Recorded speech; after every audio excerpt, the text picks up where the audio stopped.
Hello students, welcome to the class. This is Dr. Minnie Matthew, JG College of Commerce, and I'm pleased to roll out a wonderful story on the Washwoman.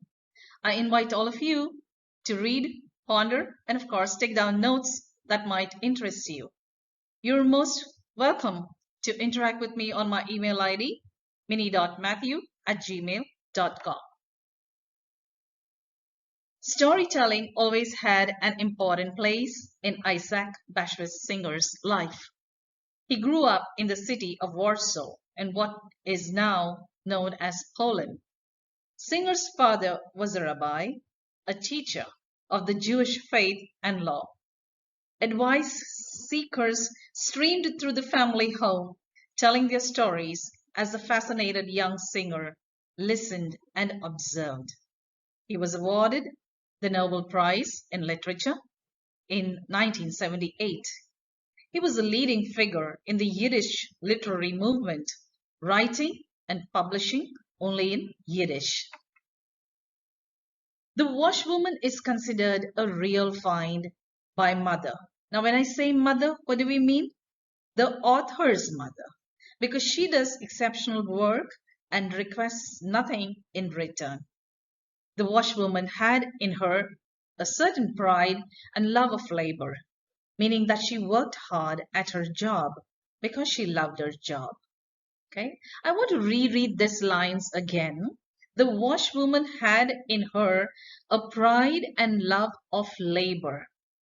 How beautifully that has been mentioned by the writer, meaning that she worked hard at her job because she loved her job. I guess we are already beginning to understand what the writer is trying to indicate. She had been raised as a hard worker and continued till her death.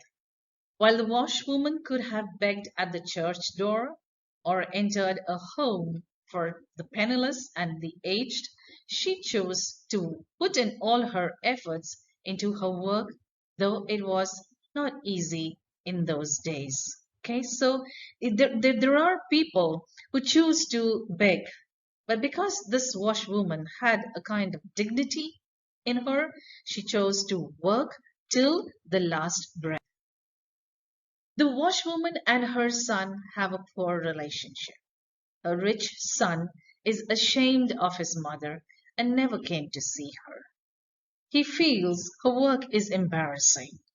When he married, he didn't invite his mother, but she went to the church nevertheless and waited at the steps to see her son. The old woman, though, accepted her son and told this without rancor. When informed that his mother may die, he contributed money for a coffin and a funeral. So here we see another aspect of human relationships, where she did all the hard work that she could to raise her son and make sure that he gets a good education. But unfortunately, after a period of time, the boy leaves the mother alone because he feels that the kind of work that she's doing is not up to the kind of level or his status. All said and done, he never came to see her, even when he came to know that she was ill. The narrator's mother was deeply affected by the washwoman's stories about her son.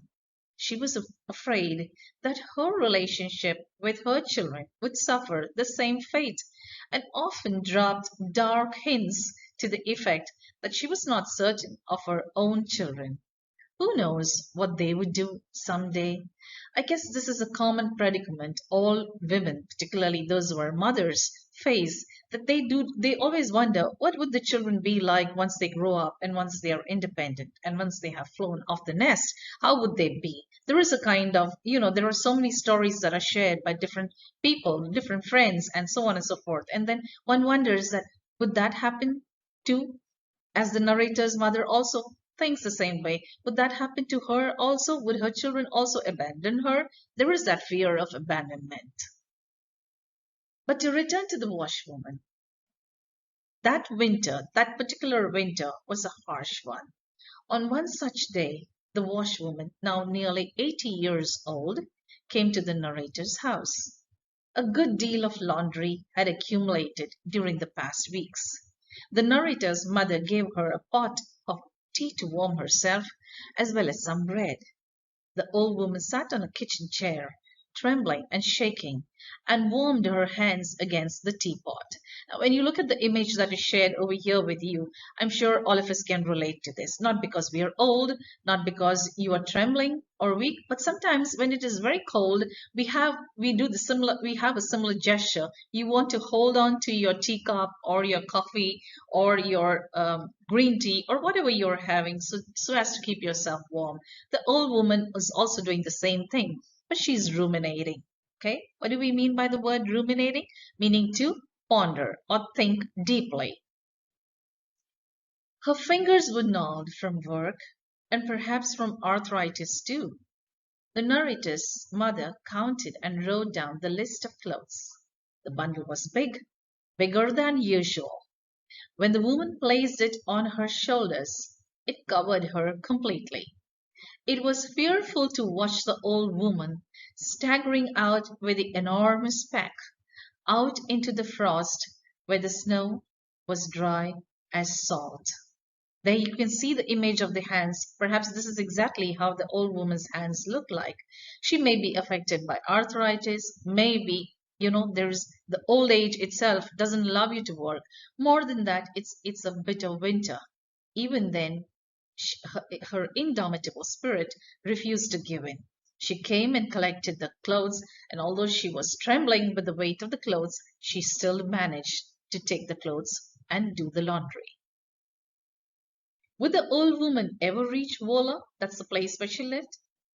She disappeared, and the narrator's mother sighed and prayed for her.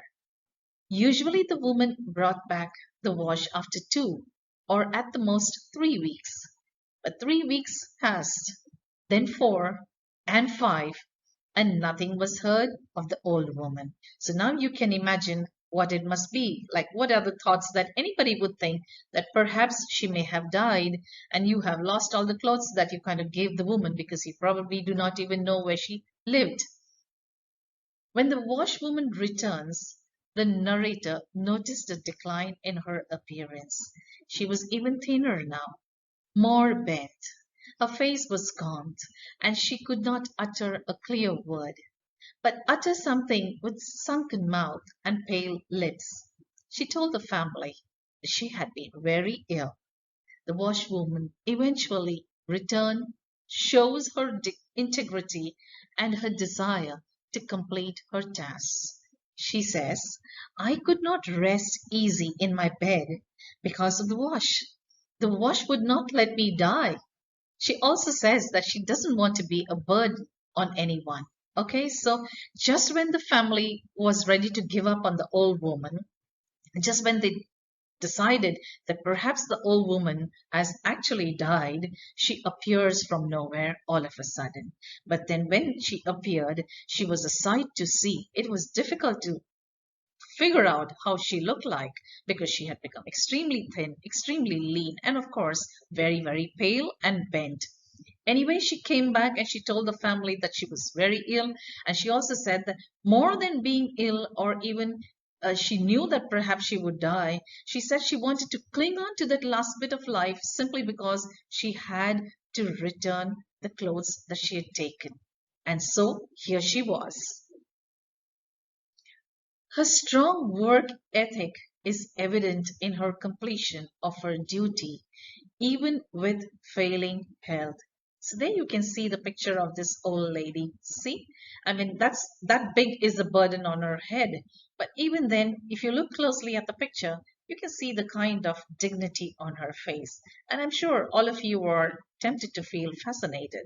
The washwoman exhibits the themes of dignity, honesty, and pride when she admits that there would not be good found in a long life. She has always supported herself, and yet she recognizes that her strength is leaving and does not want to be a burden on anyone. Yes, she's aware of her limitations. She knows she's 80 plus. She also recognizes that she's suffering from frail health. But then she says, what is the good of life? What is the point of life if at all you do not have that last minute will to say that let me complete all that I can in whatever capacity. And she does exactly that because she always believed that she would not want to be a burden on anyone till her last breath. The washwoman shows total dedication to her work. If that's the workplace, you can see a neat little place arranged over there in the picture. And I'm sure you're curious to see a little more. She wanted to be true to her word and fulfill her obligation on this earth. The tone of the washwoman is quite serious. The story deals with broken family relationships, poverty, and diligence. So these are the themes over there, as you can see. Yes, you can feel the tone is a bit on the serious note, but within the serious note also, one can't help but admire this washwoman. The washwoman knew the dignity held within an honest day's worth of hard work. She pushed her strength beyond the limits of a normal worker. The washwoman made sure that the laundry she washed was as clean as possible, and she didn't ask for anything extra in return. She took pride in going and doing the work way beyond what was expected of her. My dear children, I'd like you to pause over here and understand that here she did work without charging extra. Not just that she worked, she made sure that she worked in such a way that when her clients would actually see the clothes, they would feel a kind of joy. After all, who doesn't like to have nicely washed, ironed clothes? I guess all of us are familiar with this kind of, a kind of a joy when you see freshly washed clothes all neatly ironed and stacked in the cupboard. It's a good thing to watch that. But then it's also important to note that there are people who love the job so well that they do no shoddy work at all. And she took pride in the work rather than saying that, oh, because I work so well, I charge extra. No, she charged just as much as everybody else. She did not want to have any unfinished business before passing away. She had returned the laundry, which prevented her from being able to die when she had become ill. She states that she doesn't want to become a burden, and she would prefer to die sooner rather than living a longer but less useful life. She has apparently accepted her imminent death. So to say, the washwoman knew that she would probably not be able to continue with the work. She knew that her frail health would not permit her to take any more responsibility. At the same time, she also knew that she would want to now pass on joyfully after having lived a life of purpose and after having really given her best. She knew that death is imminent. And was she worried or was she fearful? No, she was awaiting it with joy. The washwoman never came back. The laundry she had returned was her last effort on this earth. She was driven by indomitable will to return the property to its rightful owners and to fulfill the task she had undertaken. The soul of the washwoman passed into those spheres where all holy souls meet, regardless of the roles they played on this earth, in whatever tongue or whatever creed. The narrator goes on to say, I cannot imagine paradise without this Gentile washwoman. Okay, so at the end of the story, we realize when the washwoman came to return the clothes to the narrator's family, it was her last task. She no longer took any more of the clothes because somewhere deep down she realized that time is running out and she barely has a few breaths left. She returned the property and went back. And later, the family heard that the washwoman had passed on. Rightly so, she deserved to, to say goodbye to a world where she had given her best. And she did say goodbye with a lot of dignity, joy, peace, and I'm sure a lot of love in the work that she did. So as we come to the end of the chapter, there is something that we all need to take back with us. Here is your thought for the day.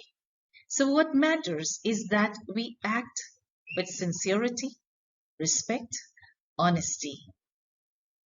Doing so others will treat us likewise. I guess that's a nice thought for the day. And you understand that it is what you give out into the world is what you will receive. So the only things that we really need to look into is let's be sincere in whatever we do. Let's respect ourselves, and I'm sure there will be a lot of respect coming your way. Honesty is something that you have to just cultivate it as part of yourself.